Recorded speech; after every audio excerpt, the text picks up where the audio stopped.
Good evening. My name is Tim Sullivan, and I'm president of the College Republicans.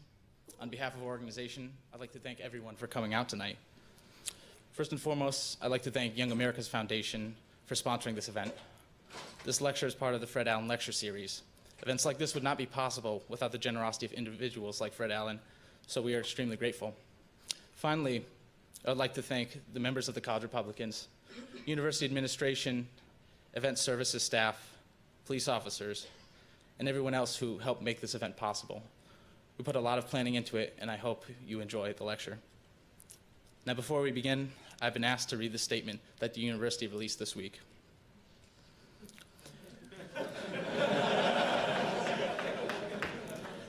Freedom of speech and the vigorous exchange of ideas are core values at UCONN. To preserve those fundamental freedoms, we must allow people to speak without interruption during events, including invited speakers and audience members during the question and answer sessions. Preventing people from exercising their rights goes against our identity at the university, and anyone who does not follow these rules may be removed by event staff. Thank you. Now, this event will consist of a lecture followed by a Q&A. I would encourage any of you that have questions, I'm sure, there are 500 of you, I'm sure we can think of a few questions, to come up after the lecture is given and participate in the wonderful thing that we call the exchange of ideas. The First Amendment is fundamental to the university setting, not only our great nation. So, thank you. Now, ladies and gentlemen, I have the great pleasure of introducing our guest for the evening. Mr. Shapiro is editor-in-chief of the Daily Wire, the fastest-growing conservative talk show website in the nation. He's also host of the Ben Shapiro Show. I'm sure many of you are fans. A Fox News contributor and a conservative commentator. Now, I won't take any more of your time up because I'm not that interesting. So, so without further ado, I'd like to welcome onto the stage Mr. Ben Shapiro for our lecture. Thank you.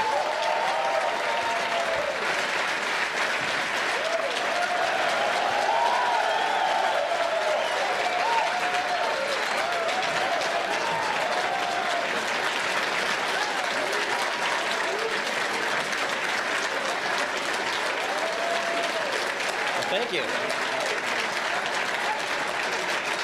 Thanks for having me. I appreciate it. Got to get a different picture of myself. I look so pissed in that poster.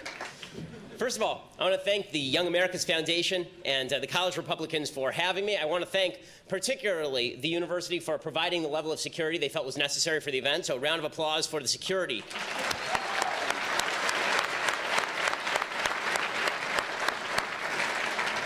I'm looking forward to having a nice, cordial event where we exchange ideas and don't yell at each other and don't steal notes. By the way, if you do try to steal the notes, number one, I must warn you, there are a few people who may attempt to prevent you from doing that. And number two, I have hidden copies of my speech under every seat in this room. So you get a speech, and you get a speech, and you get a speech. Everyone gets a speech.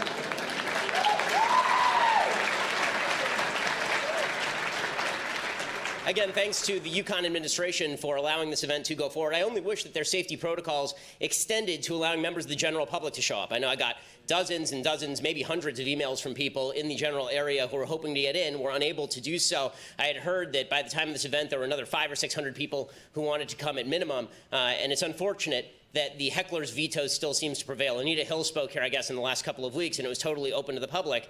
Something has to be done about a system where a few crazed leftists decide they don't want to hear somebody speak, and therefore people from the outside who pay taxes to universities like this one can't get in.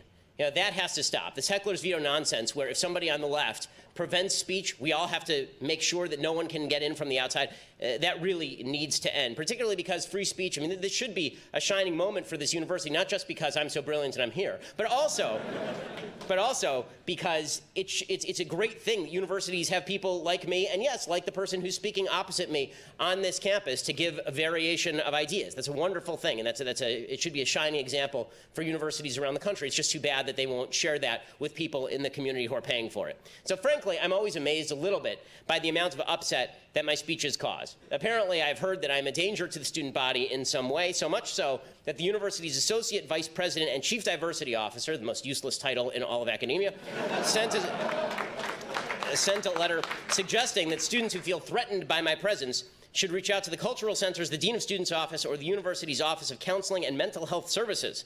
So they actually sent a letter that said, quote, "We understand that even the thought of an individual coming to campus with the views that Mr. Shapiro expresses can be concerning and even hurtful." Wow. And that's why we wanted to make you aware as soon as we were informed. I mean, it's like a missile being launched from North Korea. We just have to put the alert system on Twitter. I agree, by the way. If you are so upset by my very presence on this campus, first of all, my guess is you didn't show up. Second of all, if you're that upset that you actually have to go to mental health services, I would just suggest that you probably need to see mental health services about a fair number of other things in your life.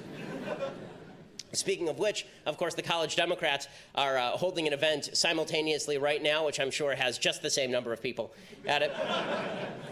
This event, I guess, is dedicated to just debunking me. So there's some guy who I'd never heard of until like the last 5 minutes who apparently runs a website that no one had heard of until he wrote a piece about me. So I am excited that I am a one-man stimulus package for academia. That I'm creating an entire cottage industry of useless people who now have found a use, and it's just yelling about things that I say, so that's exciting. I have heard also that this person is a socialist, so I hope that they're getting paid. I hope this guy's getting paid, and maybe he can be drawn into the great market that is the United States and maybe be cured of his foolishness. I do find it sort of amazing, by the way, that the left is so afraid of open conversation that they scheduled an event at the exact same time. And I think that they should totally have their event, and they should have their event yelling at me and all of that. That's great. But I would prefer that they actually come to this event, and then they can ask questions, because when we have the Q&A session, I have one simple rule. If you disagree with me, you raise your hand and you go to the front of the line. I prefer speaking with people with whom I disagree, not only because it makes for great internet fodder, but also because discussions are useful. I've spent my entire life in places like Los Angeles and Boston, places where no one agrees with me, literally no one agrees with me, and I have fun conversing about these views. I think it makes me sharper, it makes the person I'm talking to sharper, so everybody will have their shot, right? If you're on the left and you disagree with the stuff I'm about to say, then you'll have your opportunity. I just wish the College Democrats had participated in that rather than simply walking out, taking their ball, and going home like small children. And this is an upgrade, by the way, from what Antifa usually does. So I'm glad they're having an event and not trying to disrupt this one. I have a feeling that has to do with a couple of things. One, there's actually security. And two, it's really cold outside, and as a member of my security team told me, they are fair weather protesters. So apparently they wrote a letter to the student newspaper saying that I am a racist and ensconced in white identity politics, which is asinine. I've been one of the loudest critics of the alt-right in America for at least the last couple of years. I was the #1 target of the alt-right according to the Anti-Defamation League. I received almost 8,000 tweets in a 6-month period that targeted me in anti-Semitic fashion, largely from the anti-Semitic alt-right. But apparently Antifa is upset, particularly because I, quote, overlook the need for ethnic studies and diversity-related education in the United States. That's fair. I mean, they should be angry. If we did away with useless college classes, how could they get easy A's that allow them to have jobs in useless professions at universities like this one?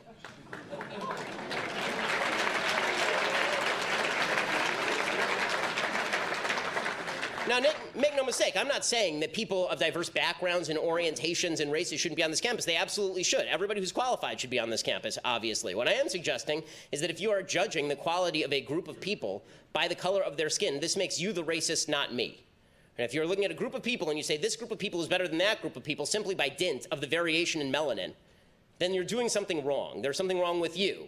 There's nothing wrong with me for suggesting there is something wrong with you if you are judging people simply by their group identity rather than as individuals. Okay, so today I want to talk about something slightly different. That is this pernicious phrase that's been going around. The phrase, of course, is your truth. So I'm getting very sick of this phrase. If anybody watched the Golden Globes, you know, all three of you, then you saw you saw Oprah Winfrey give the greatest speech in the history of mankind. I mean, the media it was the best speech anyone has ever given. It was better than all three of Churchill's great speeches from 1940. It was better than the Gettysburg Address. It was better than Ronald Reagan's Shining City on the Hill. It was better than the speech that Adam Sandler makes in The Waterboy. It was better than all of these. It was so fantastic. It was amazing. And you know why it was so great? Because Oprah said that no one can stand against your truth. You see, you have a personal truth, Okay, this is absolute, not to put too fine a point on it, bullshit. Okay, the idea that you have a truth is not right. Okay, there is no such thing as your truth. There is just the fact and your opinion. Okay, you don't get to make things up and then call it your truth. And if you have a story and your story can be verified, then it becomes the facts. If it can't be verified, it's your subjective opinion of what happened. Right, but this conflation between the facts and your opinion is really, really pernicious. Unfortunately, a lot of folks on the left don't want to hear this. They love this phrase, your truth, because it allows them to disguise their opinion as the fact. And more importantly, it allows them to disguise the facts you cite as your opinion. So if I cite a fact, it becomes my opinion. If I say something that I'm quoting the New York Times, it doesn't matter. If it conflicts with their feelings, now I'm speaking in the realm of opinion. I'm conflicting with their truth. So we're going to do a little exercise here. Okay, here's the exercise. I'm going to give you a list of facts on a variety of topics. These are all facts. These are not opinion. Okay, and you will see there will be some people who are very offended by these facts. There are people on the left who will be offended just by the fact that I'm saying facts, right? Just by the fact that I'm without even drawing the conclusion. I will reserve my conclusions about these facts until the end of the speech. But I'm going to give you a bunch of facts in a row, and people are going to get really uncomfortable. They're going to feel really difficult about this stuff because here's the reality. If you base your opinion on the facts, this may force you to come to some conclusions you wish you didn't have to come to. Right? The facts may conflict with your truth. So let's go through a few of these facts that make people uncomfortable. So there's a theory out there. The theory is that racial disparities in the United States are almost entirely due to so-called white privilege. The idea here is that America is a country that was built for the exclusive preserve of white men, and that white men have dominated it ever since, and therefore every disparity between racial groups, any statistical disparity between racial groups, can therefore be blamed on the history of the United States, and more specifically on the United States right now. Because obviously, some disparity can be blamed on the history of the United States. To pretend that discrimination hasn't existed in the United States would be foolish. Of course discrimination has. Of course discrimination against black people was rampant. I mean, there was slavery, there was Jim Crow. Of course that's true. But the question is whether white privilege right now is what is causing continued disparity between particular groups. So let's give some facts. Okay, I'm not going to give my opinion. I'm just going to give you some facts. Criminologist Barry Latzer, in talking about crime and disparities in crime, from 1976 to 1995, blacks were identified by police as the perpetrators in more than half of all homicides. From 2000 to 2014, African Americans were murdered 8 times as often as whites per capita, nearly always as a result of black-on-black assaults. 57% of blacks in state prison were convicted of violent crimes. Okay, another fact, the Justice Department under Bill Clinton found that blacks had a lower chance of prosecution than whites in 75 major American cities as of 1994, which would seem to contradict the viewpoint promulgated by the left that blacks are being prosecuted in outsized numbers and convicted in outsized numbers. Professor Peter Moskus of John Jay Criminal College of Criminal Justice at CUNY found, quote, adjusted for the homicide rate, whites are 1.7 times more likely than blacks to die at the hands of police, which seems to conflict with the opinion, and it is an opinion, that the police are out there targeting black people in disproportionate numbers. A widely publicized study in July 2016 from Harvard professor Roland Fryer, who happens to be black, surveyed over 1,000 police shootings and found that black suspects are shot less often than white suspects in comparable situations. In 2015, the cops shot 987 people. A huge majority of those people were armed or threatening deadly force. Blacks represented 26% of those shots. Police officers are nearly 19 times more likely to be shot by a black male than an unarmed black male is to be killed by the police.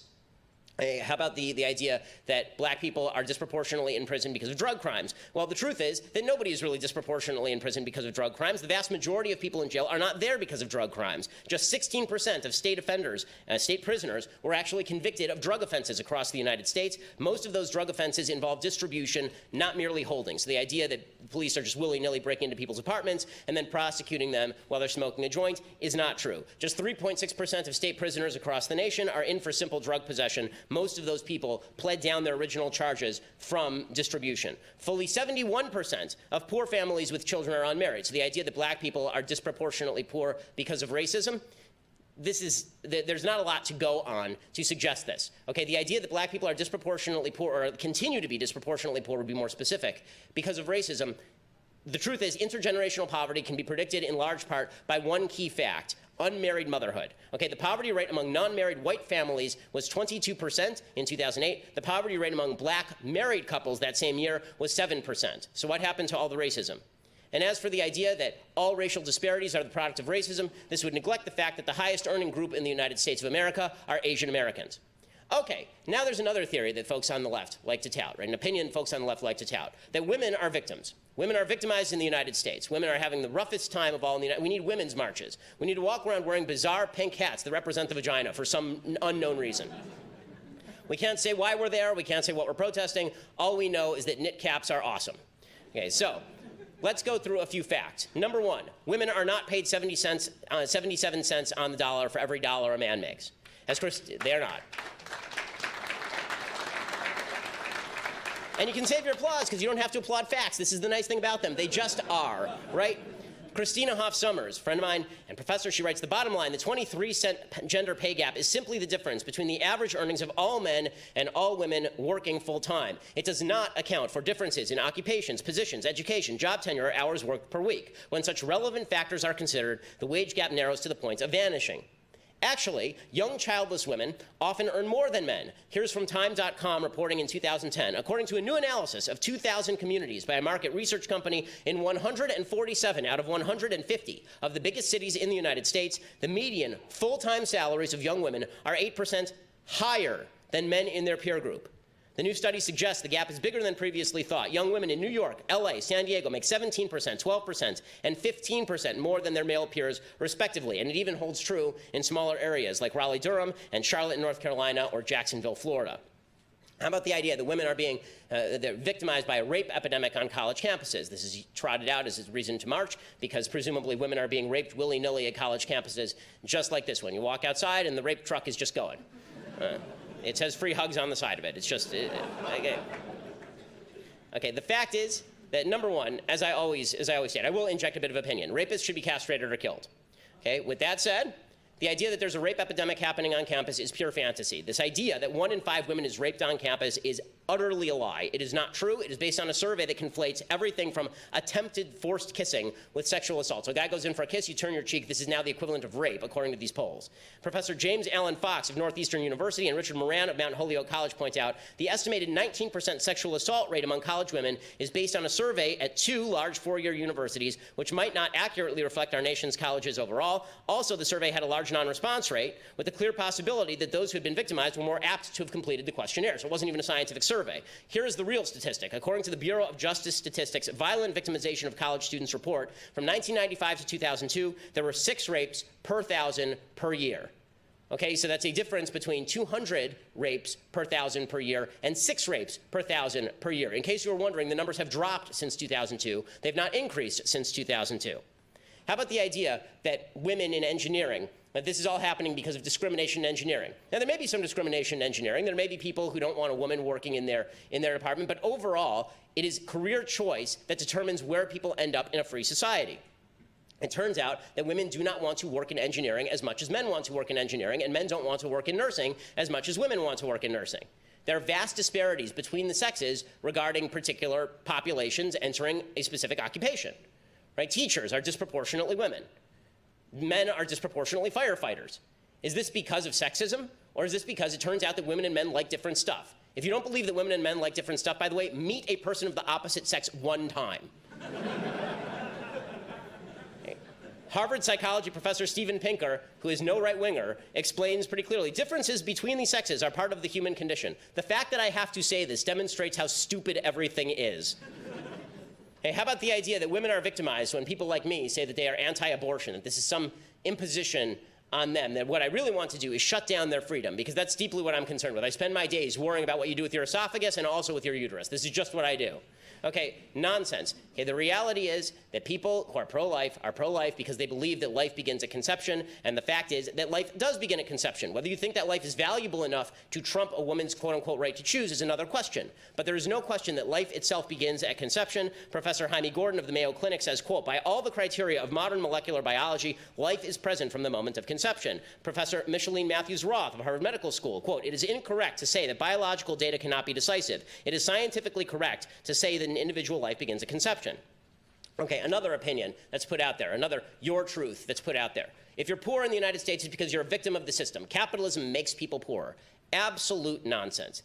Absolute nonsense. Okay, the upper middle class in the United States was 12% of Americans in 1979. Today, it is 30% of Americans. So income mobility means that people may not be in the middle class anymore because they're now in the upper middle class. As for poverty in America more generally, the poor in America are the richest poor people on the face of the earth and in human history. Pew Research points out the U.S. stands head and shoulders above the rest of the world. More than half of Americans were high income by global standards. Another 32% were upper middle income. 9 in 10 Americans were upper middle income or upper income by global economic standards. Only 7% of people in the U.S. were even middle income, and only 2% were poor. According to the American Enterprise Institute, By the way, the idea that the rich are sucking the lifeblood out of the poor, that they're not paying their fair share in taxes, American Enterprise Institute, quote, the highest income quintile is financing 96% of the entire system of transfer payments to the bottom 60% and funding the operation of the federal government. How about the idea that if you're in the top 1%, you are getting richer, but everybody else in the lower 99% is getting poorer? This makes no sense because people change in and out of the 1%. I've been in the 1%. I've not been in the 1%. At some point in the future, I will probably not be in the 1% again. Okay, as you change in life, right now, all you college students, the vast majority of you are not in the 1%. By the time that you are 10 years from now, 15 years from now, hopefully you'll have put your degrees to good use and you didn't major in poli-sci, and now you're actually going to be able to get a job and be in the 1%. Okay, as Thomas Sowell points out, by the way, income discrepancy varies largely by age. Households headed by someone 65 or older have more than 15 times as much wealth as households headed by someone under 35, because if you've been living a long time, you've been accruing wealth a long time. And as he points out, this is not because people who enter the 1% are evil. Everyone who is 65 was once 35, it turns out. Sowell also points out, a University of Michigan study showed that most of the working people who were in the bottom 20% of income earners in 1975 were also in the top 40% by some point by 1991. So if you started off at the bottom, you can move to the top in the United States. It's one of the wonderful things about the United States. How do you do it? It turns out it's not that tough. According to the Brookings Institute, you only have to do 3 things to not end up in permanent poverty in the United States. Finish high school, get a full-time job, wait to get married to have kids. That's it. You do those 3 things, you will not be in permanent poverty in the United States. And everyone is capable of these 3 things, virtually everyone. Okay, finishing high school, let's face it, the high school system in America, that means basically you know how to read the word cat, and you have to be spotted the C and the T if you want to graduate high school in the United States. Getting a full-time job, jobs are widely available, and waiting to get married before you have children, which to me is the most inexcusable decision that people make. It just means don't put that thing there without that other thing on it until you're married, you morons. Okay.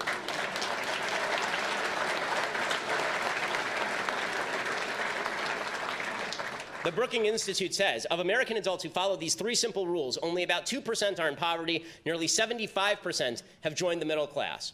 Okay, now we get to the most controversial portion of the evening, and that is facts about transgenderism. So this, of course, is what the left is very upset about, because every time I say that a man is a man and a woman is a woman, and a woman can't magically become a man, and a man can't magically become a woman, and no, I will not call you a woman if you're not a woman, and no, I'm not going to describe you as she if you're not, in fact, a biological she, people on the left get very uptight. So I will reserve my opinions on all of this until the end, although you just heard them, but I will...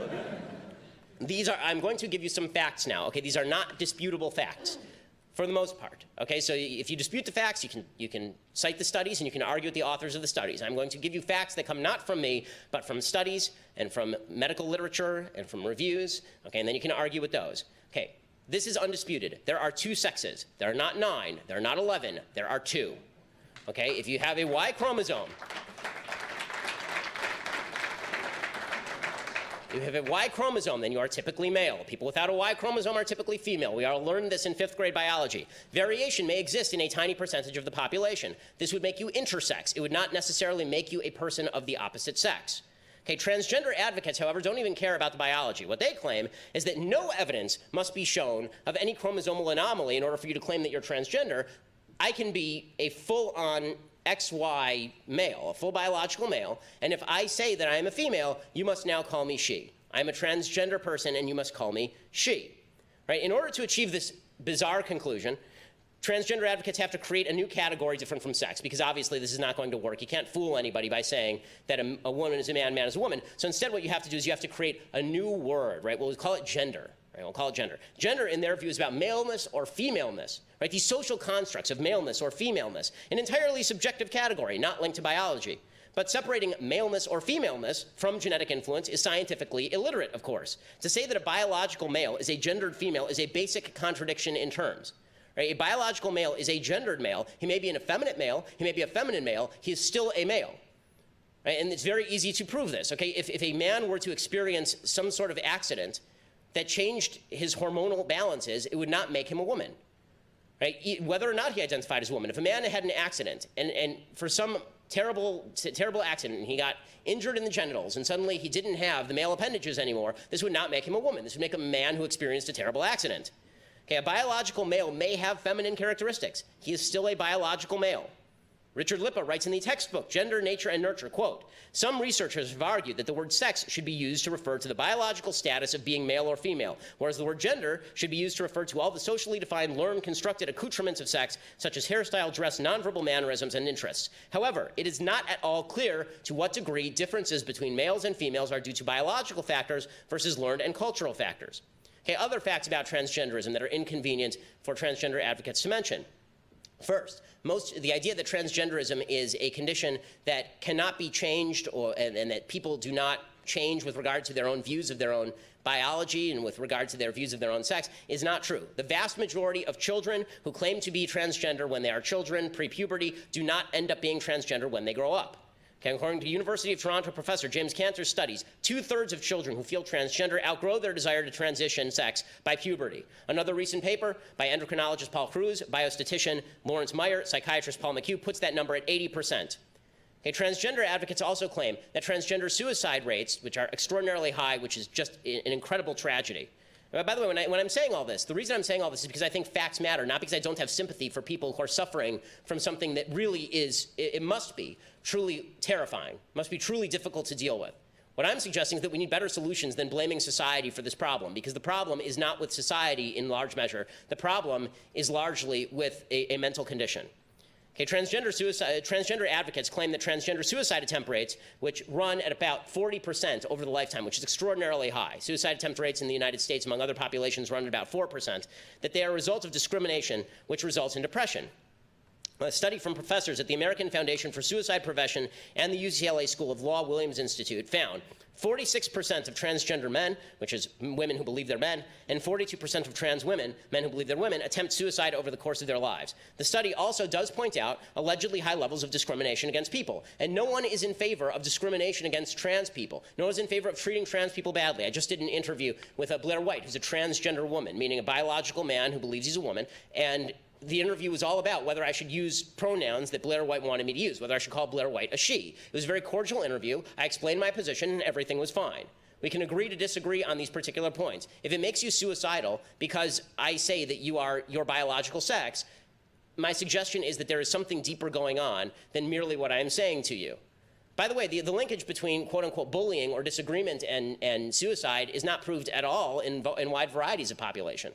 Right? If the idea were that people who are bullied commit suicide at a higher rate, you would assume, for example, that the black suicide rate would be incredibly high because racism against blacks still exists in our culture. The black suicide rate is significantly below the white suicide rate in the United States. In fact, suicide seems to be a privilege of the wealthy. If you go to poor countries, suicide rarely exists. It's really only enriched countries in the Western Hemisphere where you see high suicide rates. Okay, how about the idea that discrimination, though, is causing the suicide? Well, the same study from the American Foundation for Suicide Prevention and the UCLA School of Law investigated people's suicide rates if they were identified as a member of the opposite sex or a member of the sex to which they claimed membership. Okay, so the suicidality rate among transgender women who say people identify them as transgender regularly is about 45%, according to this study. But the suicidality rate among transgender women who say they are occasionally or never identified by others as transgender is 40%. Right? So in other words, a man who believes he's a woman goes through all the surgeries, has all the hormone treatments, and no one can even identify this person as a woman, still has a suicide attempt rate of 40%. And the suicidality rate among female to male transgenders is identical, whether or not people can identify them as transgenders. The evidence that transgender surgery, by the way, mitigates suicide risk is mixed. It is mixed. There are studies that say yes, there are studies that say no. A 2004 review of more than 100 international studies by the University of Birmingham found, quote, no robust scientific evidence that gender reassignment surgery is clinically effective. A cohort study from Sweden, released in 2011, covering sex reassignment surgeries from 1973 to 2003, found that transgender surgery recipients were still 19 times more likely to die by suicide than the general population, and stated that, quote, sex reassignment, although alleviating gender dysphoria, may not suffice as treatment for transsexualism. So, everything that I just said, these are all facts.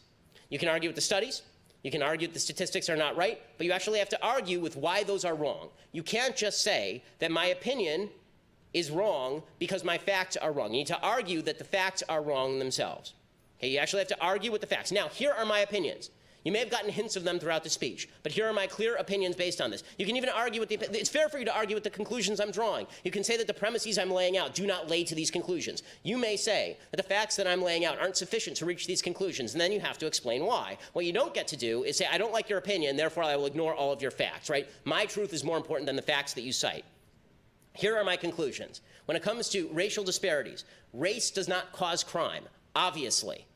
Right? Culture causes crime, which is why poverty tends to correlate very highly with crime, regardless of population, but is not the same among all population groups. Right? Disparities in arrests by race are not evidence of racism. If you want to stop the criminal disparity rate, all you have to do is something simple. Stop as individuals committing crimes. Okay, this is the best way to fight disparities in the crime rate. The police only respond to calls that a crime has occurred. Okay, that means that if you stop committing crimes, you're going to be arrested less often. Continuing and widening disparities in racial wealth are connected to decision-making. Okay, it is true that when it comes to history, okay, that black people in the United States, because of all the discrimination, start off at a lower point wealth-wise than white people in the United States. Of course, that's true. But it is also important to note that there are groups that have come to the United States with nothing and are in the top income earners in the United States. Right? The fact is that, as I mentioned, the highest income earning group in the United States are Asian Americans. When my great-grandparents came to the United States in 1907, they literally had nothing and didn't speak English. And now my parents did well, my grandparents did well, and I'm doing well. Right? The idea is not, does history leave people differently off? Because that's always been true. Right? There are always different populations that are worse off or better off under any regime historically. The question is, what do we do right now to make your life better? And sitting around and saying that history has made things bad for me does not solve anyone's problems. You have to identify the problem right now that needs to be solved. And if you're not identifying the problem that needs to be solved and suggesting solutions for those problems, you are part of the problem. Because now you are saying to people there are obstacles that you as an individual cannot overcome. Okay. How about female victimhood? So here's my opinion on female victimhood. Women are not victims in the United States. This is an asinine contention. Women in the United States are the best off women in the history of mankind, and it is not close.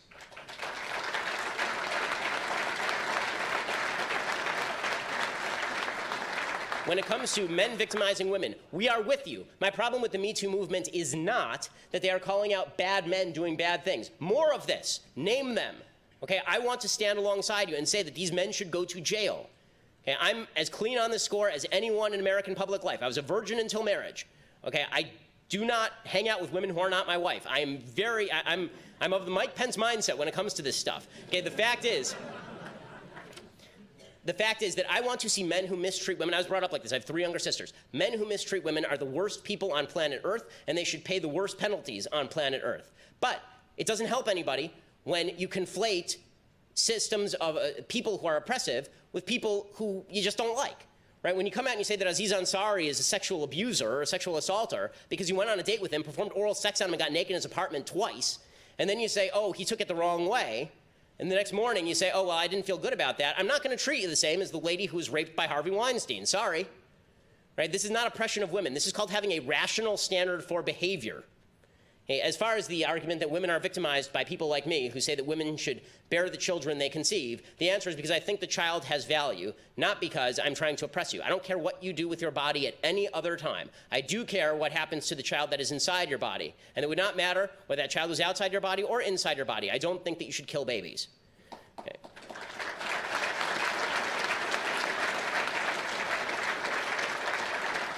On income, here is my conclusion from the facts that I have cited. You are not tied to your class in America. You can rise, you can fall. Your power is in your hands. No one is standing in your way. If someone is standing in your way, you need to name the person. If there's a policy standing in your way, you need to name the policy. Don't just say that society is barring you from succeeding, particularly not if you're going to a good university like UConn. Don't tell me that people in America are standing in your way and telling you you can't succeed. No one gives a damn about you. No one cares if you succeed or not. And that means also, the bad news is no one cares about you. The good news is that because no one cares about you, no one cares about stopping you. No one cares. So go out and do your best and make something of yourself. You're not a victim. Okay, and then finally, on transgenderism. Great sympathy for everyone who is suffering from this. It does no good for a society to lie about sex in order to supposedly make people feel better. Lies are not a path to virtue nor a path to sanity. Truth is a path to both of these things. This does not mean you can't treat people with cordiality. It doesn't mean that you shouldn't have manners. It doesn't mean that you shouldn't be kind to people. It does mean that it is an imposition on me to ask me to lie about the nature of basic biological facts because it is going to offend you. And my friend Jordan Peterson did a great interview in Britain the other day in which Jordan specifically was asked about this. This woman asked him, why does your right to free speech trump my right to be offended? And he said, because if it doesn't, there is no right to free speech. And because people are saying things that offend each other all the time. This is how we get to truth. Right? Here's my other opinion on this. Pronouns have always applied to biological categories, not subjective states of mind, or even outward appearance. The idea, by the way, that pronouns should be applied simply to outward appearance would make every Bugs Bunny cartoon ever really ridiculous, right? Every time Bugs jumps into the dress to try and seduce Elmer Fudd to get him to leave him alone, we'd have to call Bugs a female bunny. That's not how this works. To claim something that is objectively untrue as reality is not fact-based thinking. To insist that you are a man and to insist that a falsehood is a fact is delusional. If you are a man, you're a biological man, you claim that you are in fact a woman, this is not true. Okay, it's just not true. You may feel like a woman. I don't know how that would even operate, considering that if you're a man, I don't know how you would feel like a woman. It's like saying that I, as a man, could feel like something completely different. I'd feel like a chicken. Like, I can't feel like a woman. I'm not a woman, right? I can feel like maybe I don't belong in my body, but it seems like you're jumping to an identity that you've never actually occupied.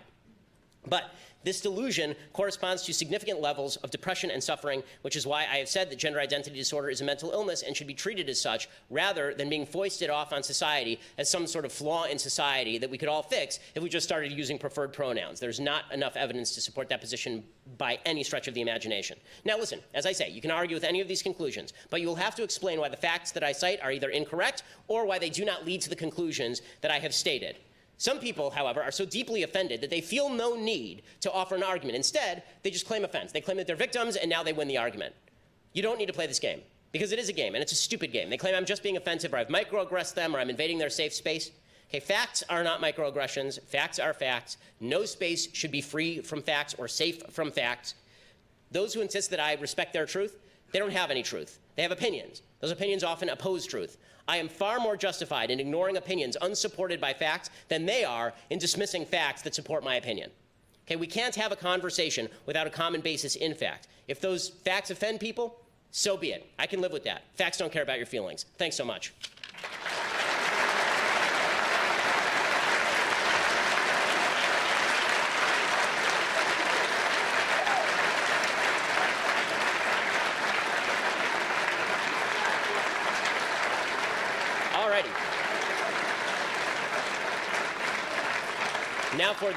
Now for the fun part of the evening. So, as I said before, anyone who disagrees, raise your hand. You get to go to the front of the line. I always like to talk with people who disagree. So let's do that. Which side is the microphone on? It's over here. So are you walking around or are people lining up? We're going to have people come around the back and form a single file line against the wall. And keep the questions brief and no follow-up questions.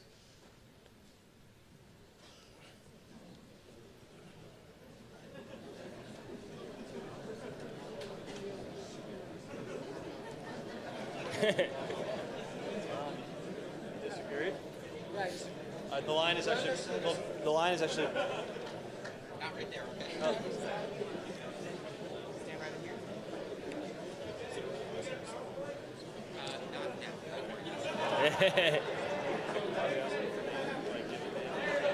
Okay, so go ahead and stand. Here's the first question. Alrighty, whenever we're ready. Here's the first question. Hi, Ben. Nice speech. I'm Peter. Nice to meet you. So I go to high school right over at E.O. Smith, and a lot of my friends, liberal, it's a pretty liberal atmosphere. They're kind of talking about like Germany being better in economic growth, being better with controlling inflation, things like that, and how we should emulate them, do something like the EU. I was just wondering what your thoughts on that are. I mean, the EU is failing, so that's economically illiterate. The fact is the United States is by far the world's powerhouse economy. It will continue for the foreseeable future to be the world's powerhouse economy. It drives the entire economy of Europe, too. We paid their defense bills for something like 50 years, so that helps as well.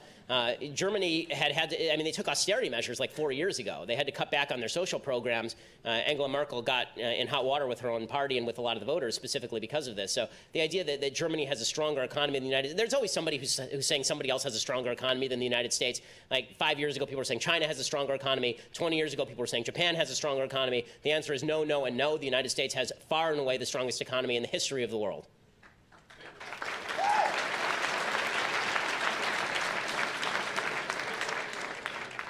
Hello, Ben. My name is Martin. Hey, nice to meet you. Nice to meet you as well. I'm not really a fan, but I like hearing you talk. Thank you for showing up specifically because you're not a fan. Right. I like you. hearing you talk. So one of my questions is, you talk about this culture between black and black violence. What is your solution then to that? Don't commit crimes. I mean, I feel like there's a bigger issue. My broader solution really is that these communities require more police, not less. There's a woman named Jane Levy who writes for the LA Times. She's actually on the left, and she wrote an entire book about how a lot of the disparities in crime, particularly in black communities, were due to racism, but not in the way that we think of racism, like white cops going in and beating people up in black neighborhoods, but because white people basically said to black neighborhoods, take care of yourself. Right? And if there's high violence in your areas, then you take care of it yourself. Well, that leads to higher tribal levels of violence in any society, right? Whenever there's not an enforcement mechanism in place to actually stop crime, then the crime rates go up. And in fact, the broken windows theory in New York City has saved an enormous number of black lives because the police were actually present and active. You need more active, present police hunting down people who kill other people. That's part of the problem. Part of the problem is that you actually need fathers who stick around. This is true in white communities and black communities. One of the great tragedies of the last 4 decades in the United States is that the single motherhood rate has risen not just in the black community from 20% in 1960 to over 70% now, but in 5% in the white community to over 40% now. That's a huge jump in both communities. Young men particularly do need a male influence there to curb them. As a man who was once young, I can attest to this. So I think that that's another aspect. And obviously, once you actually lower the crime rate, then you're going to get more economic growth. This is what's happened in particular areas of New York, where once the police were actually able to go in and shut down crime in particular areas, then suddenly businesses could come back in. They weren't afraid of being robbed. And suddenly people were willing to live in those areas who weren't willing to live before. This is gentrification, and gentrification is a good thing. Right? The left has opposed gentrification by suggesting that, it's people throwing people out of their historic homes and all this nonsense. The fact is that if the quality of life in an area gets better, not worse, that seems to me an undeniable good. Right? So if the area gets better, that's gentrification. If the area stays crappy, it's ghettoization. I mean, there has to be some solution. You can't just claim that when things get better, that's racism, and when things get worse, that's racism also. Right, so the reason that New York City has gotten better is because of increased policing. So increased policing, a cultural focus on fathers staying in the home and mothers not bearing children out of wedlock, and an individual commitment not to commit crimes. So just following up real quick after that, so would you say the solution then is to improve education in that sense, teaching these people early on to stop doing these things? I mean, I honestly don't think that the quality of the educational system is heavily connected to crime. Just because I don't think that schools are the folks who teach people not to kill each other. I think that's usually your parents. So I think that the quality of schools is more a reflection of the poverty of neighborhoods than it is the cause of crime rates in neighborhoods. I think it's more of an effect than a cause, in other words. Great. Thanks so much.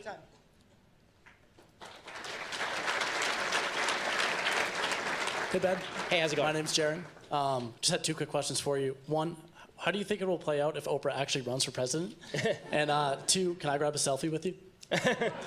So I'll have to ask security about the selfie since I'm not in control of my own fate anymore, unfortunately. But as far as the Oprah running for president question, I don't think it's going to work out the way she wants it to. So there's a poll yesterday that came out, Trump versus various Democrats. Against Joe Biden, I think it was 57-40. Against Bernie Sanders, it was like 55-40 in favor of the Democrats. And then against Oprah, it was 51-42. So she was polling worse than Biden and Sanders. The reason that I think that she'd be in trouble is because, number one, I do think she'd win the primaries because I think it'd be very hard to defeat her in a primary. But I think that in a general election, here's the thing about Trump. Trump is basically made of mud. What I mean by this is that if you're a politician, the worst thing that can happen to you is someone throws mud on your skirt, right? Suddenly you were pristine, and then someone throws mud at you, and you're dirty. Trump is a mud monster. You cannot hit him with anything. Right? I mean, literally nothing. I mean, in the last 2 weeks, we found out that he probably paid a porn star $130,000 not to talk about an affair that he had with her when he was married to Melania and his son had been born 4 months ago, and no one cared. Okay, that is that right there is the sign of a candidate who you can do nothing about, right? What that means is that Trump is never going to be a 60% guy, but he can be a 45% guy because he's already gotten 45, 46%, and that means that he can duplicate his performance of last time, and nothing you say about him can drag him down. Oprah is almost the opposite. So Oprah starts off at 51%, but that's because everybody thinks of Oprah as kind and wonderful, and everybody loves Oprah, yeah. And then it'll turn out that people will start digging into the school that she ran in South Africa for years, and that had 2 separate pretty brutal sex scandals against children. Or they'll start digging into all of the weird health conspiracy nuttiness that she's done on her show. And the minute that people start actually tossing mud at her, because she's considered angelic, that mud shows up on the white skirt a lot better than it would show up on Trump. So I think that she should be a lot weaker, a stronger candidate in the primaries than people think, a weaker candidate in the general than people think.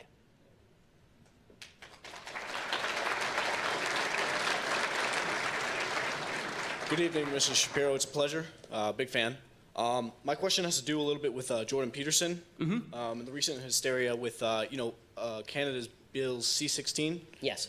With the compelled speech law, right?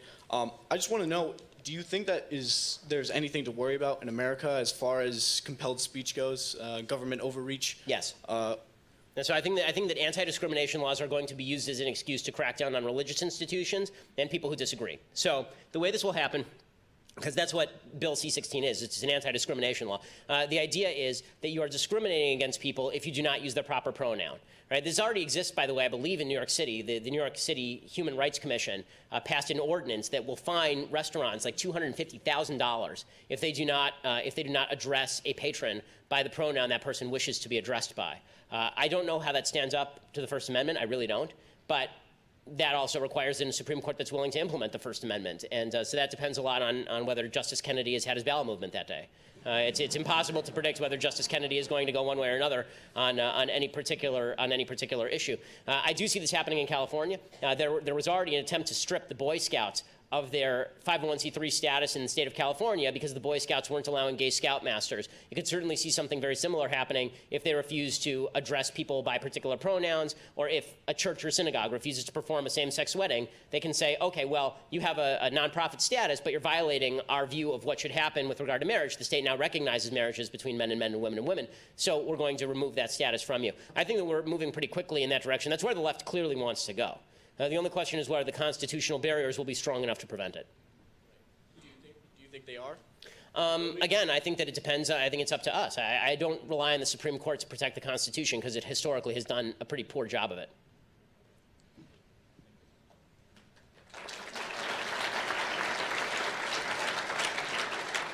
Thank you so much, Mr. Shapiro, for being here. It's truly amazing that you were able to come. My name is Justin, and I have one question for myself and one for my brother, who unfortunately couldn't be here. He asks, what actual actions that Trump has taken do you like and think are beneficial? So there are a bunch of them. So I've actually been asked to grade Trump on policy before, and I say is that on executive policy, I give him an A-. On legislative policy, I give him a C. It would have been a D except for the tax bill. And on rhetoric, I give him an F. Because, I mean, I like complete sentences. So it's, but when it comes to his policy, I mean, Justice Gorsuch is great. The cuts in regulation are great. Moving the embassy to Jerusalem is great. The tax bill is really good. The attempts to take land out of the hands of the federal government and open it up to development is a very good thing. Half of the land in the West is owned by the federal government and run by the federal government. The new religious freedom regulations that he's promulgating in HHS, all of these things are very good things. So I think that on policy, he has been quite good, at least as far as he can do it with a Congress that's so fractious. You know, again, on rhetoric is I think where he's done the most damage. And I will say this, in evaluating Trump, I don't just evaluate him on policy. So I think a lot of conservatives want to say, his policy is good, so why aren't you happy? And the answer is, I'm happy with his policy. Right? But being the president is about more than policy. It's also about, can you help build the social fabric? Can you make America a place that is more unified, not less unified? Can you make the country a better place to live because people don't hate their neighbors? And on that score, I don't think that the president's done a very good job at all. I think on the score of the policies that I like, he's done great.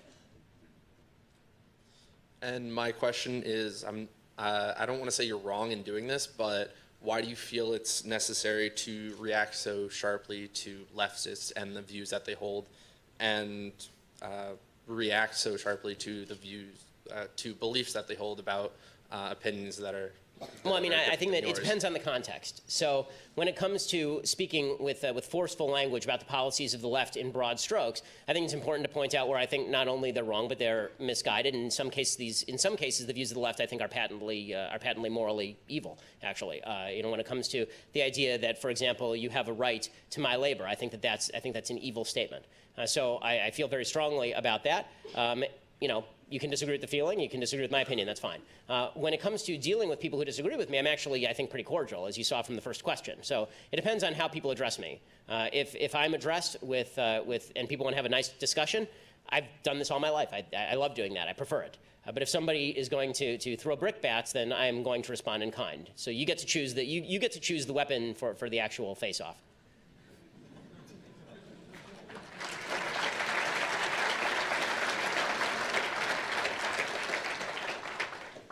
First, I'd like to say thank you for coming, especially after the reputation we developed last year. So my name's Ian. I don't necessarily agree with you and everything, but that's where I came here. I'd rather be here than my own echo chamber. Well, thank you. I mean,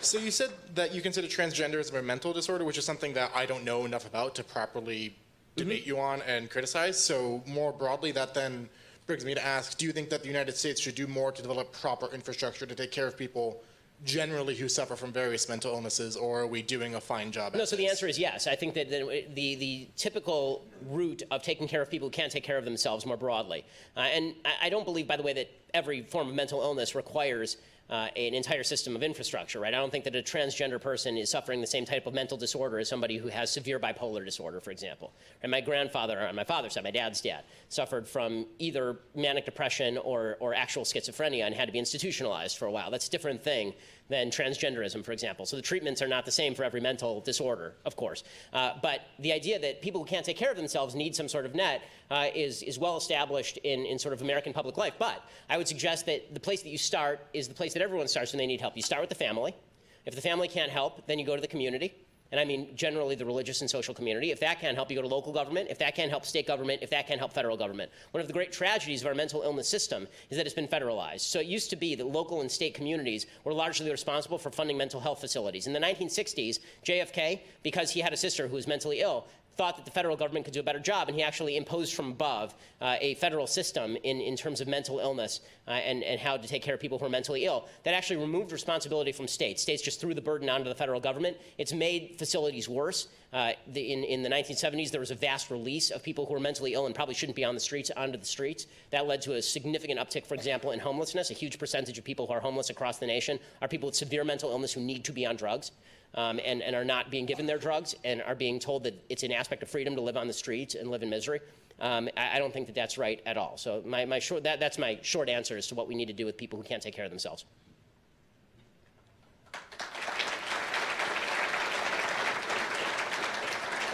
Hey Ben, my name is Carmi, huge fan. I'm originally from LA too, moved in 2012.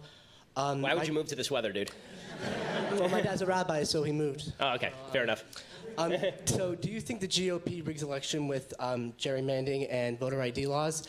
And specifically with Roy Moore, the Roy Moore election, 97% of black people voted for Doug Jones. People say that they saved the election.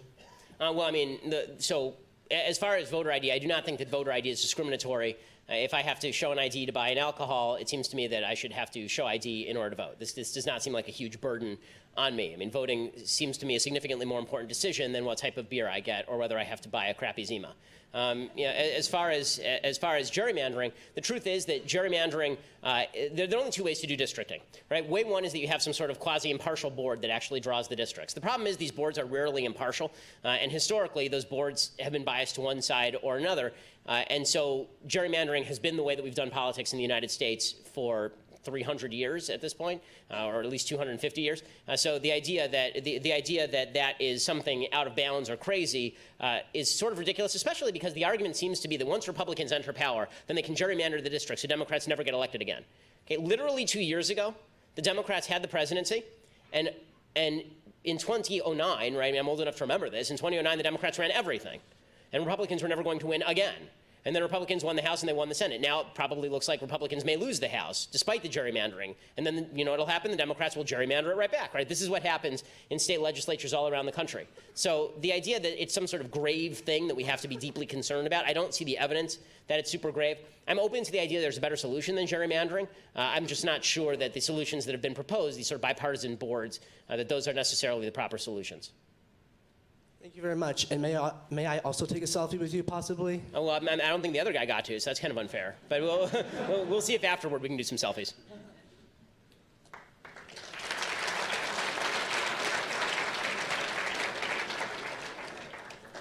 Hi, Ben. Thanks for coming.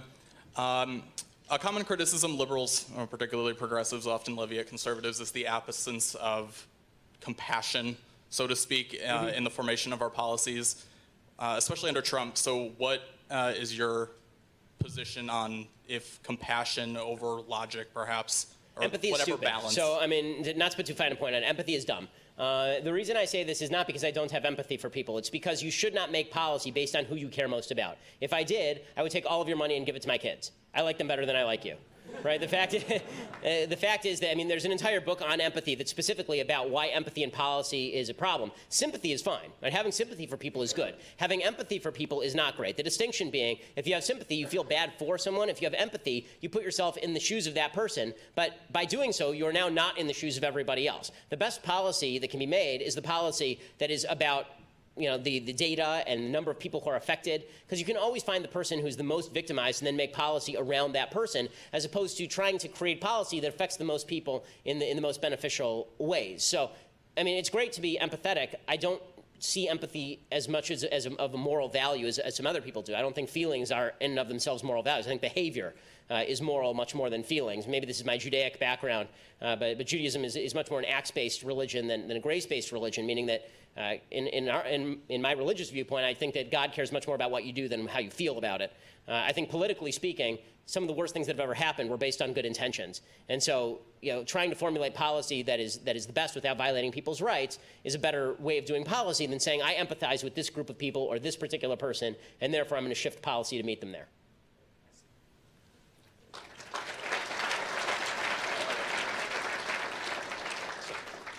Good evening, Mr. Shapiro. My name is Josh. It's a pleasure to meet you. So political polarization in America is an increasing problem as the years go by. My questions kind of tie into each other. The first one is, what do you believe is the root cause of this problem? And the second is, how would you go about fixing that? Great question. So I'm excited about this because I'm writing an entire book on it right now. So, I think that the root cause of the political divisions in American society and Western civilization more broadly is that there is a telos-shaped hole in our heart that is now being filled with tribalism. So that's a very complicated way of saying that telos means purpose for those who are not philosophy students. In the Aristotelian and Platonic view, the way that you derive your value as a human being is by acting in accordance with nature's law, essentially. That if you look at the universe, what you see is that man is a creature of reason. If you act in accordance with that reason, then you are acting in accordance with your purpose. And there's a whole set of virtues that you have to cultivate in order to act best in accordance with your identity as a reasoned person. And Aristotle recommends these. Judeo-Christian values seem to mirror these pretty strongly, which is why for basically the entire medieval scholastic period, there was a great identity between Aristotelian thought and Judeo-Christian values. And that carried forward all the way through most of the Enlightenment, actually, despite some pushback to the contrary. The American founding was based on this essential idea that every right has a corresponding duty, that you have a purpose in the universe that is laid forth on a religious level by your religious community, by the Bible, and on a reasonable level by a universe that requires certain things of you under natural law, right? This is what the founders talked about when they talked about natural law. I think all of that's been lost. I think it's been systematically undermined by 200 years of philosophy that says that God does not exist, the Bible is a fraud, that you cannot get to ought from is. Right, the David Hume distinction that just because the universe is a certain way doesn't mean that's how you ought to be. And once you do that, and you say to everybody, make your own purpose, it turns out people are not good at making their own purpose. When people try to make their own purpose, they end up usually at hedonism or at self-interest or at the triumph of the will, or at the idea that if we shape together as a community, then we can create utopia together. And you've seen all of those things happen in the 20th century. I think now the most common area in which people are finding fulfillment is tribalism. Because our sense of community has broken down so much, because religious communities have declined, people don't see each other as neighbors or friends anymore. We look at the United States and we don't see a set of common principles that we all hold to. I mean, this is a perfect example tonight. We need probably dozens of security members just for me to talk. We don't have the same set of values anymore.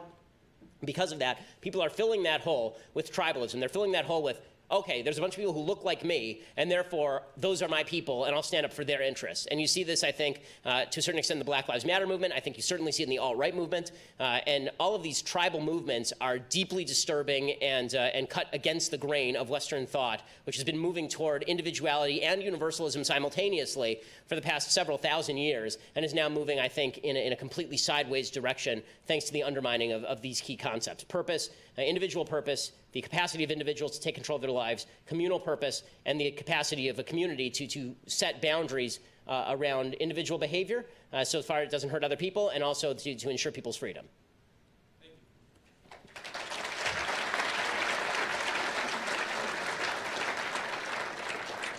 Now, just as a reminder, we want to have people who disagree with Ben. You guys can come skip the line. Yeah, just raise your hand. Hi. No cheating. Yeah, I disagree with you. Perfect. And I was wondering, I personally, I'm a progressive, and you know, I was just wondering, with our current political atmosphere right now, why is it that we have strayed away from not just right or left or just general people in politics stray away from facts and try to twist around the truth? For example, like at Fox, MSNBC, all these big corporate news programs, they tend to have an agenda. Why is it that it's so hard to get facts out to people? I mean, I think it's always been hard to get facts out to people is the truth. I think that narrative has always been more prominent in our mind. What we want to believe, I mean, confirmation bias is obviously a very prevalent thing. What you want to believe, you tend to believe, and you tend to look for excuses to believe it. I think that in the era of mass media, where every taste can be catered to, you see that a lot more often, obviously. And so if you think like Rachel Maddow, you're likely to watch Rachel Maddow. If you think like Sean Hannity, you're likely to watch Sean Hannity and have all your biases confirmed. That's one of the reasons why I hope that I'm at least attempting to present facts, even some facts that disagree with my position, and then explain why, you know, those are wrong. And if you present a fact to me that disagrees with my position, I'll acknowledge the fact. I'll either say that it strays from my framework or not. I mean, it's something that I strive to do. Maybe I fail, but it's something I'm trying to do. I think that the reason that people have strayed away from fact and moved into subjectivity is because there's something comforting about subjectivity. You can never be wrong. The thing about facts is that somebody can prove you wrong. It's uncomfortable to be out there on the limb all the time waiting for somebody to saw it off behind you. Right? Doing what I do, it's a lot of fun. I mean, I love what I do for a living. But I will also say that there is a constant feeling of, am I right? And when somebody says you're wrong, if you're a good person, you think, well, maybe I am wrong. Let me examine that more. And it's uncomfortable to feel like you're wrong. Every time you feel like you're wrong, it means that you have to examine your presuppositions and think about whether you're saying the right things. And so I take criticism seriously, or at least I try to. And I think that's a hard thing to do, and especially in an era where we have been told that there's a virtue to being offended, that you being offended is a substitute for you learning something, that if you don't like what I'm saying, then you being offended is enough for you to just dismiss it out of hand. You don't have to go home and do any research. That's made things very convenient for people, particularly everybody's into virtue signaling now.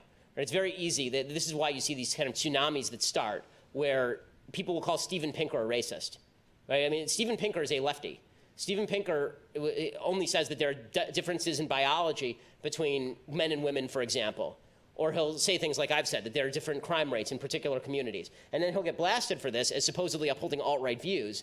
That's because people want to believe that those facts are not right, and so they will blame his motivation and then attribute to him a motivation that he doesn't like. So if we can refrain from questioning each other's motivation and go to maybe where we go wrong in logic, then maybe we can have a conversation.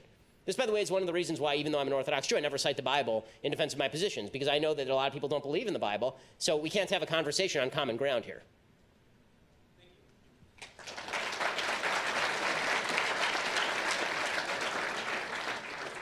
Good evening, Ben. My name is Quinn.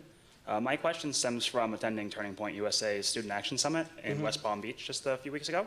Seeing you speak and seeing how attendees were excited about the United States moving the embassy to Jerusalem. While I do believe that the land rightfully belongs to the Jews, I do not think the moral obligation is sufficient reasoning to intervene in this conflict. As libertarians, non-interventionism is a key tenet of the philosophy. Why should we continue funding anything in the Middle East, even Israel, given our track record? And why is intervention on Judeo-Christian moral grounds permissible, although we have a separation of church and state? Okay, so it's not intervention on the basis of Judeo-Christian morality per se, meaning if it were just on the basis of Judeo-Christian morality, then we would not be giving aid to any of the other countries in the Middle East, for example. We give aid to Saudi Arabia, we give aid to Egypt, we give aid to Jordan, we give aid to the Palestinians, some $300 to $400 million a year.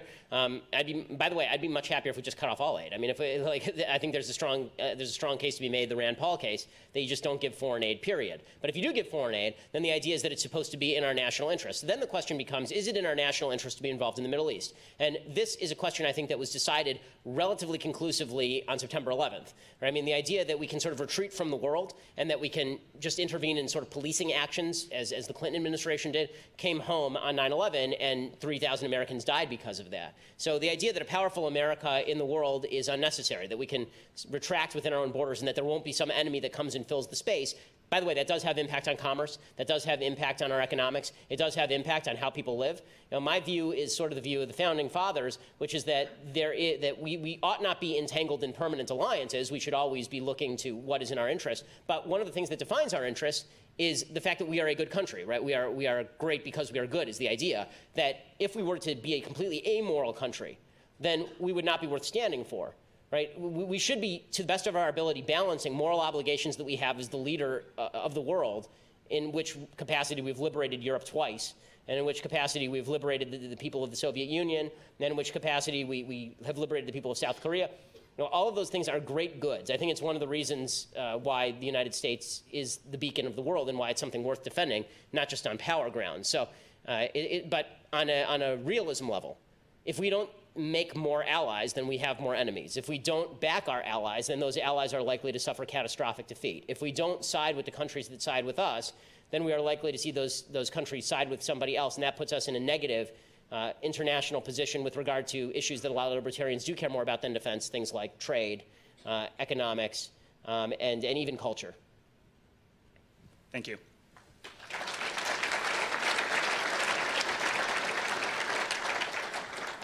Hi, I'm Connor.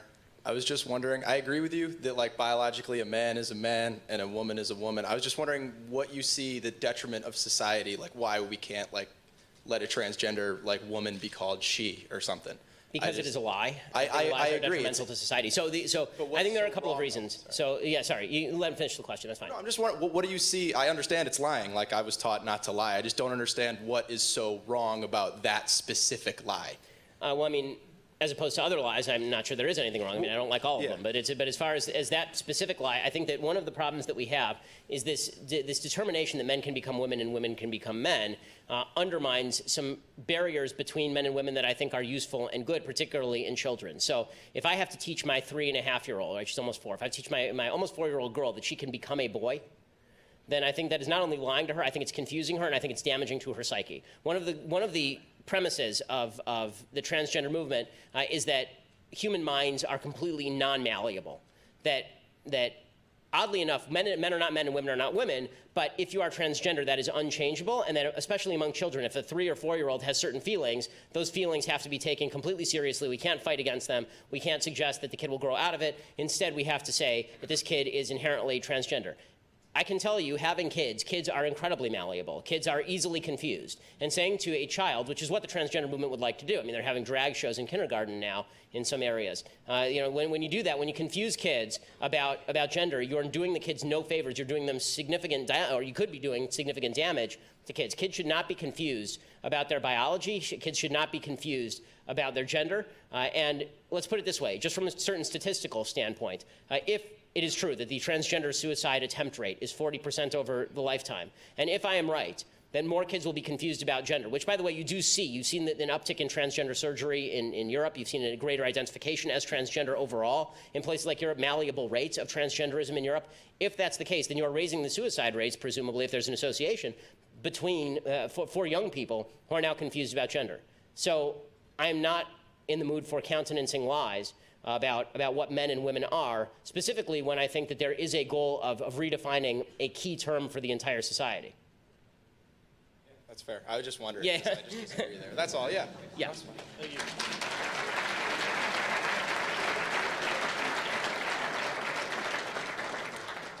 Hi, so my question is actually about your opinion on healthcare, because I know that you believe that privatization of healthcare is the most effective means to solve the problems that we have. Yet besides thought experiments, I really haven't seen any evidence for that. For me, when you look at the facts, you look at more socialized programs such as Canada, they spend 10% of their GDP on healthcare, and yet their life expectancy is in the low to mid 80s. You look at the UK, and they spend 8.8% of their GDP on it, and the life expectancy is also in the 80s. But then you look at the United States, we have a more privatized system. We spend 15.4% of our GDP on it, and yet our life expectancy is lower. So my question is, why do you, my question is basically, if you look at all that, what it tells me is socialization of healthcare covers more people, makes life expectancy longer, and it's just more effective all around. So do you have any evidence or examples where privatization has actually increased healthcare? Okay, so the truth is that we haven't actually seen a move from a socialized medicine system to a privatized system. So it'd be hard to find an example where moving from one of those examples to a privatized system works. And we haven't really seen even a system where we move from privatization to universal health care in the sense that the system has never been deregulated. I mean, my basic premise is that what we have now is almost the worst system. We have a mixed system, which has driven up costs because of subsidizations from Medicare and Medicaid, and has also driven up costs because of regulation, and then it's still privatized, so doctors are still charging a lot of money. The best example that I can use is a small scale example because it doesn't exist in large scale. By the way, we can talk about problems in socialized medicine systems. We can talk about the fact that there is rationing of healthcare that does occur in places like Canada and Britain in a way it doesn't with regard to surgery, particularly in the United States. We can talk about cancer survival rates in the United States, which are better than cancer survival rates in socialized medicine countries. We can talk about the fact that it's not you really shouldn't statistically compare life expectancy between Canada and Britain and the United States because the populations are incredibly different. Just in terms of ethnic diversity, the ethnic diversity in the United States is very different from the ethnic diversity of Canada, right? Canada is nearly homogenous. The ethnic diversity in the United States is very different, and different ethnic groups do have different health problems. For example, heart disease is more prevalent in black men than it is in white men. That's just a fact. That has nothing to do with moral culpability or anything. That's a reality that is taught in medical school. It's the way they profile patients. So you'd have to find a comparable population to start. Then you'd have to actually model it out. But the best example that I can think of is, well, sorry, let me backtrack for 1 second before I get to the example. The theory is that the shortages in healthcare are largely driven by lack of supply, not rationing of supply. So there aren't enough doctors is the problem. If you had more doctors in open competition, it would drive price down. Now, the best example of this is in laser eye surgery. So laser eye surgery in the United States is almost entirely deregulated. It's not covered by insurance for most people. It's considered an elective surgery. And that means that doctors actually have to compete on the open market. One of the big problems in our healthcare system is if you walk into the doctor's office and you say, I want an x-ray, how much will it cost me? The doctor literally will not tell you. The doctor literally can't tell you because they have to run it through the insurance company. They have to bargain with the insurance company. They may be covered by this insurance company, but that insurance company. In a socialized medicine system, they just say zero. Well, that leads to an increased demand because there is an elasticity of healthcare demand, and that leads, in essence, to shortages in healthcare supply. Overall, that means that people may live longer because people can access healthcare whenever they want, supposedly. But it also means that when it comes to elective surgeries or when it comes to surgeries that can be delayed, those are delayed very often, and that's something you see from the National Health Service. When it comes to completely privatized systems, if there were complete transparency in price, then you would see an actual supply-demand curve. This is what you see in laser eye surgery, which used to cost $20,000 an eye, $10,000 an eye, now costs like $2,000 an eye because every single doctor went into ophthalmology or optometry, all of them. Right? There are 4 different fields in medicine. My wife's a doctor, as everyone knows, I've said 1,000 times. So that means that virtually everyone in her class went into what they call the ROAD system, right? Radiology, ophthalmology, anesthesiology, dermatology, mainly because those are the least regulated areas of the healthcare system, where you have to deal less with insurance. So I think that there's almost 2 separate questions with regard to healthcare. How well are the systems in Britain and Canada working? And by the way, if I were going to pick a socialized healthcare system that I think works best, I'd pick Switzerland, actually, where there's an actual mandate. But I think that because it actually is more privatized and there is some competition in the marketplace. But if you're just talking about what could you do to make the American healthcare system better, we're basically at the worst available points. If privatization is here and nationalization is here, we are here. Right? We're just at the low point of the curve. So I think if you move in either direction, it will get better, probably, in certain ways worse. I'm also very much afraid of a government that comes in and is going to have to mandate how doctors care for patients. Because one of the problems that nationalized systems have had is people opting out of that, doctors opting out of caring for patients in this way. They've had to import doctors, for example, in places like Britain. There's a shortage of doctors in places like Israel, because who wants to go through 1,000 years of medical school to make 60 grand a year? Thank you very much.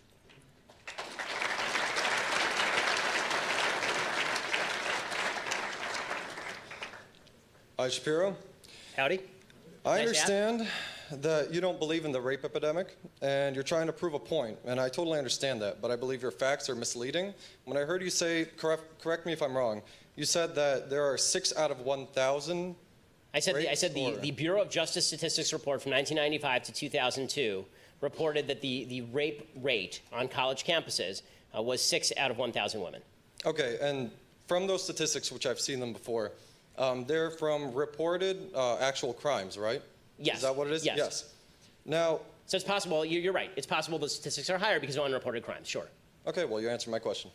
But I will also add that I do not think that for every 6 crimes that were reported, there were 244 that were not. Right. So the idea that the statistics that are being cited, 1 out of 5 women is raped, versus 6 out of 1,000. The idea that gap can be crossed simply by people who are not reporting rape, I think that's a large stretch. I'd have to see some statistical evidence to that effect. You basically answered my question. The reason I wanted to bring that up is I hope no one listened and believed just everything you said, because your number, 6 out of 1,000, it's like shocking. To some people, they hear 1 out of 5, and then all of a sudden it's 6 out of 1,000. That's a big gap. Well, it is a big gap, and as I say, even if the gap is not 6 out of 1,000, it is not 250 out of 1,000. Right? People are saying 200, 250 out of 1,000. So you're right. It's in terms of women who are not reporting, but I have no way of actually categorizing that, and you don't have a statistic either. So you're going to have to give me a stat now. Right? I'm using a stat that actually exists. You're saying that stat comes up short. I'm acknowledging that there are limitations to that stat. But in order for you to get to there's a rape epidemic, I'm going to need to know what the actual stat is and how you got there. Okay. I don't got them, so thank you.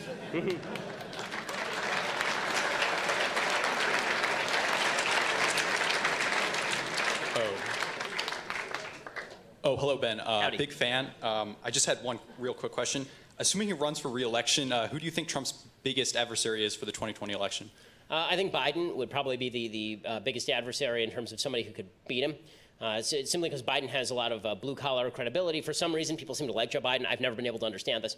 But I mean, that's what the polls show anyway. I think age would not be really an obstacle for Biden, considering that the combined age of Donald Trump and Joe Biden takes us back to the Pleistocene era.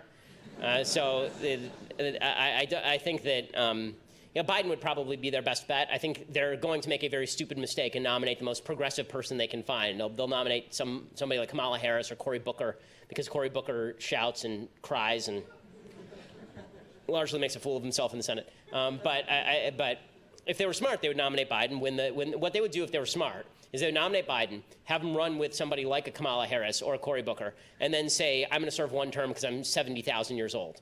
And then just hand it off second term to somebody else, and then Biden's achieved his life ambition, and he hands it off to the next in line. That's what I would do if I were the Democrats, but I don't want to give them advice. So please, guys, please run Kamala Harris or Cory Booker.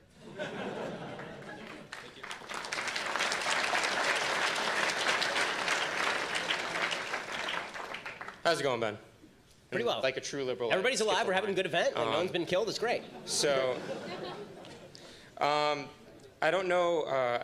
I've assumed your answer to this question, so I assume you're going to oppose me. However, what should be done, if anything, about the lack of proportionality of responsiveness to the middle and lower class by Congress, whereas the working class makes up a large majority of the country but makes up less than 2% of Congress? Misrepresentation leads to the lack of responsiveness towards the majority group, regardless of where polarized politics stand. And I believe that your answer would have been, well, just vote or run. But I think there are issues that surround this in terms of favoring lobbyists and issues such as. So I'm not of the opinion that the class from which you spring determines the quality of your actual candidacy. First of all, the idea that everybody in Congress is rich is not true. There are plenty of people who are in Congress who don't earn a ton of money, and they vary across the spectrum, right? Bernie Sanders is not rich. Dave Brad is not rich. They are completely polar opposites on politics. Dave Bratt was making like $100,000 a year as a professor in Virginia, and Bernie Sanders was making whatever you make as a legislator from a commune for the last 3 decades. So the idea that everybody has to be judged based on their level of income, I find problematic. I also think that the founders were not particularly fond of this idea. I mean, all the founders were quite wealthy, and that's not necessarily a bad thing. It means that you actually have the time to dedicate to the job that you are doing, was the idea, at least in the founding era, and that you could be sort of the statesman and not worry too much about your business. Again, I think that I would judge people much more by their viewpoint than I would by their respective wealth. And the idea that people who are middle class and lower class in America are getting screwed is just not true. The fact is that the people in the lowest classes of America are making, just in terms of public benefits, make a significant amount of money more than people at the upper tier. People in the upper tier are keeping a lot of their own money, but they're also paying, as I said in the speech, 96% of all redistributive programs in the United States, plus the entire budget of the federal government, because we don't receive anything back, right? I'm now in the upper income earners of the United States. I'm paying a crap load in taxes. I'm getting nothing back from the government. And, you know, I suppose I should say that's fine, but I don't think that's fine. I don't think they should take my money. I don't think they should take my money in the same way I don't think they should have took my money when I was making a lot less money. So,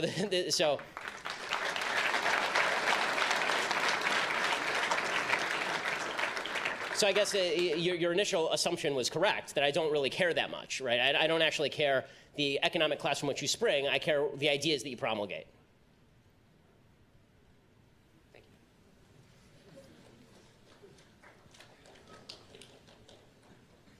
Hi.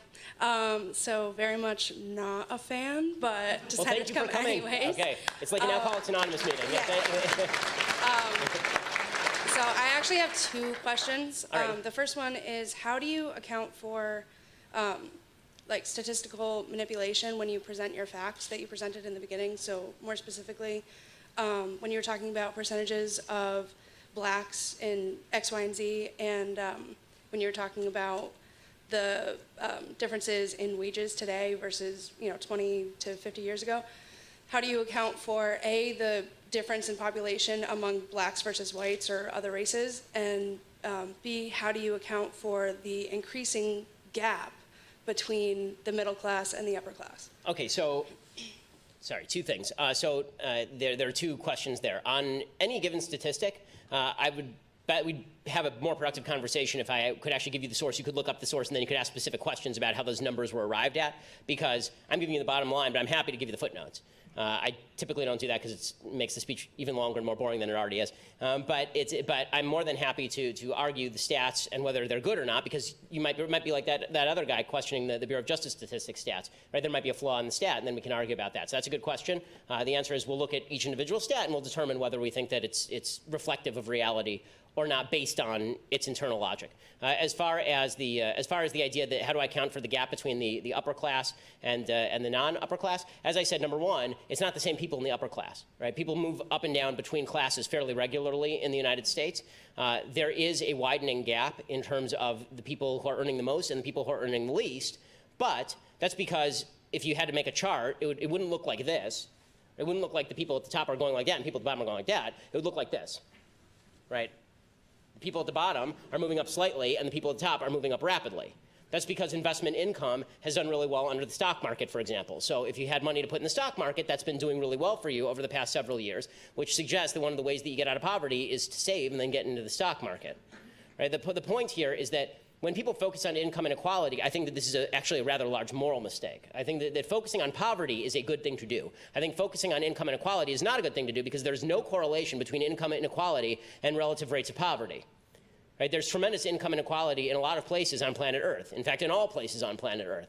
If you go to Sudan, there's going to be a rich warlord there, and then there are going to be a bunch of people living on $6 a year. Okay, that's a terrible place to live. Income inequality in the United States is also quite high, right? There are people who are Bill Gates and Jeff Bezos, and then there's the local checker at your grocery store. But if the local checker at your grocery store is getting richer, then it seems to me they have nothing particularly to complain about in how the economy is operating. They don't have a right to Jeff Bezos' money. They don't have a right to Bill Gates' money any more than Bill Gates or Jeff Bezos has a right to their money. So the question shouldn't be relative rates of increase. The question should be, is your income increasing? Is your life getting better? Can you buy more cool stuff? And one of the problems I have with just measuring income by the pure dollar amount is that it doesn't actually measure what you can buy with those dollars. Right? The fact is that you can buy things today that you couldn't buy even 5 years ago, certainly not 10 or 20 years ago. Life is completely transformed. A poor person in the United States today is living better than a rich person was living in the United States in 1920. Right? Everybody has air conditioning, everybody has a microwave, everybody has a car, everybody has a TV or two. Right? All of these things did not exist. That's because the market has created new products for which there is demand. That does not mean that poverty has been completely solved, because I think it's going to be almost impossible to completely solve poverty, but it does mean that if you're complaining because people at the upper end are getting richer rather than because you're getting poorer, then you should look to whether you are operating on the basis of jealousy or whether you're operating on the basis of something that, that actually should matter. Okay. The second point was just like, as a woman and somebody going into the healthcare field, I personally don't, it's on your opinion on abortion. I personally don't think that like I could have an abortion, just because morally I feel like for myself it wouldn't be the right choice. But how do you defend your opinion as a white, well-off, religious man? How do you defend your, like, telling a woman what she can do with her body? Because evil things are still evil, even if I'm a white, well-off, religious man. And good things are still good, even if I'm a white, well-off, religious man. So this is one of these. This is one of these identity politics points that I really. I don't mean to come down harshly on you. I don't. But it is a point that I really have serious moral qualms with. I think it's quite terrible. The reason being that the people who were fighting against enslavement of black people were a bunch of well-off white men, for the most part.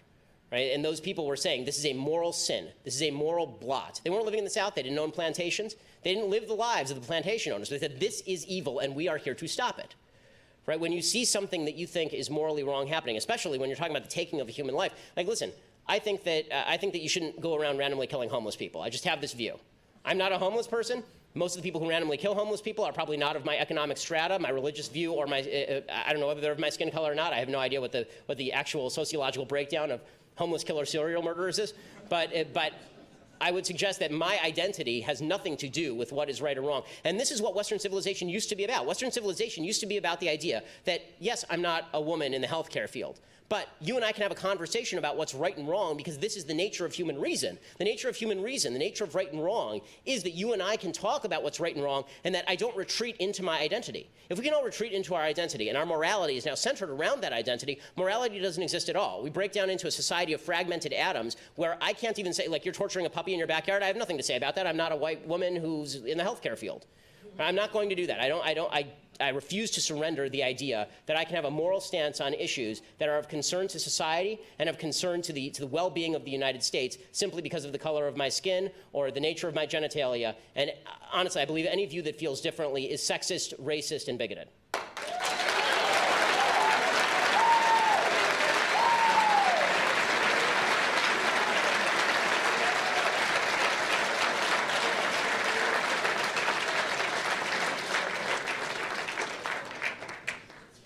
Hi, Ben. My name is Jonathan.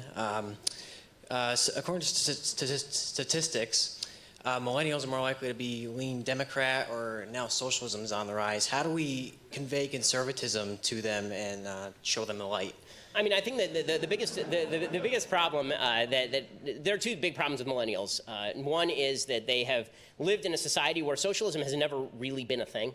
Right? I mean, most people who are older lived in a society where the Soviet Union was an existential threat. And when people said, hey, look, socialism, they would point to the USSR, look at that giant gulag state. And everybody go, oh, that sucks, that's terrible. Capitalism must be better than that. You know, people who are our age, they look at socialism and they go, oh, that means Denmark. It doesn't mean Denmark, guys, okay? Denmark is not socialist. Denmark has a redistributive welfare net. That's not the same thing as socialism. That's what they call democratic socialism, but even that is based on a very strong capitalistic system, which is why Denmark, until very recently, had a lower corporate tax rate than the United States and far less business regulation. They can afford a 60% tax rate on their population only because their economy is good thanks to capitalistic views with regard to drawing in business. So people just don't know enough about economics to actually make these statements. That's number one. Number two is that people on the right do not make a moral case with regard to economics. So if you're a millennial, what you tend to hear, and I'll turn toward this side of the room a little bit because I don't want everybody to just get a view of my back the whole time. But what people on the left tend to hear from people on the left about politics is socialism is moral. It's the right thing to do. You're rich, that guy's poor. Wouldn't it be more moral if you were both not quite as polarized on the spectrum? You know, if you have $10, does it really hurt you to give up 2 to that guy who has $3? And aren't you both better off now? And the answer is, just because I exist doesn't mean I get to steal your money. We have to determine how that money got in your pocket in the first place. There's something deeply immoral to suggesting that I am owed something by you simply because I'm here and we're in the same room.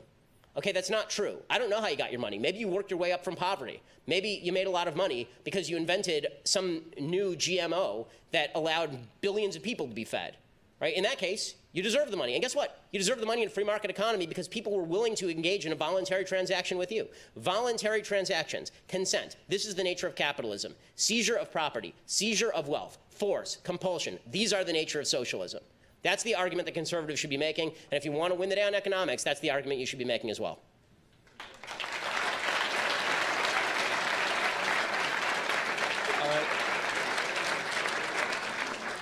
All right, this is our last question. Unfortunately, I'm sorry, guys.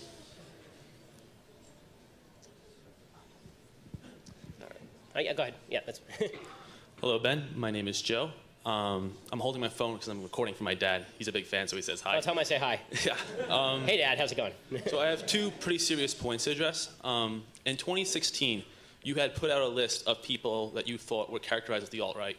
And one of them happened to be a philosopher who I hold pretty highly, Ron Paul. And I was kind of curious why you put Ron Paul on that list, just because Ron Paul was one of the people that did inspire me to conservatism. Right, so Ron Paul's libertarian views on government I'm largely in agreement with, and that's not what makes him alt-right on that list. What made him alt-right on that list was a sense of identity politics that amounted to him engaging in relatively open anti-Semitism, unfortunately. Ron Paul wrote for an anti-Semitic newsletter in Texas. He wrote a book in which he equated anti-Zionism and anti-Semitism and then basically said that he was anti-Zionist. He's been involved with soft-pedaling members of the alt-right for a long time. I think that the idea of him as a pure alt-right figure might be a bit of an exaggeration. Maybe you want to say that he is friendly to the alt-right. At least a lot on the alt-right are friendly to him. But the relationship in terms of foreign policy, I would say he's a paleocon who verges on alt-right. Not everybody who's maybe you're right. Maybe the idea is that he's not fully alt-right because he doesn't espouse a white supremacist view that says that white people are superior to other people, but he is fully in line with an anti-Semitic view that views Israel as the font of all evil in the Western world, and he has given aid and comfort to a lot of folks on the alt-right. So I think that's probably a fair criticism. And for my second point, this is the more serious one. Do you think you're more handsome than Tom Cruise? My wife does, which to me is the only thing that matters. I mean, as long as I'm good with my wife, I'm a happy camper. Do I think I'm more handsome than Tom Cruise? That's a new one. I'd never. So I will say when he was 25, no. Now maybe.